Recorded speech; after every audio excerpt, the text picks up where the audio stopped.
நீங்களே செக் பண்ணுங்கள் இதில் எவ்வளோ நாள் எக்ஸ்பிரி டேட். நம்ம இப்போ இன்றைக்கி ஒரு குழந்தைக்கு ஒரு பொருள் வாங்கி கொடுக்குறோம், ஒரு ஸ்நாக்ஸ் வாங்கி கொடுக்குறோம்.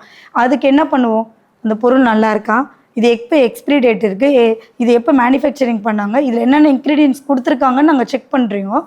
ஆனால் அந்த நாப்கினை யாருமே செக் பண்ணி வாங்குறது கிடையாது. இதை தான் நாங்கள் சொல்லி புரிய வைக்கிறோம். எந்த அம்மாக்கோ அப்பாக்கோ வாங்கி பிள்ளைங்களுக்கு கொடுக்கறது இது நமக்கு நல்லதுன்னு யாருக்கும் தெரியலை, அவங்களுக்கு தெரியலை. ஐஎஸ்ஓ எஃப்டிஏ சிஇ சர்டிஃபிகேட் கொடுத்துருக்குறாங்க.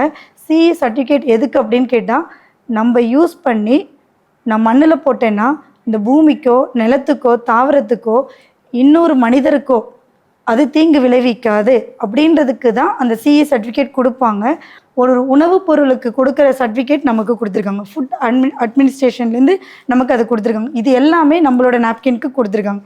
மற்ற நாப்கினில் இருக்கான்னு கேட்டிங்கன்னா கிடையாது. நம்ம இந்தியாவில் இருக்கிற நாப்கினில் கெமிக்கல் தான் இருக்குன்றதை சொல்லிட்டாங்க. ஆனால் அதுக்கு நாங்கள் தீர்வாக ஃபெமினைன் கொடுத்துட்ருக்கோம்.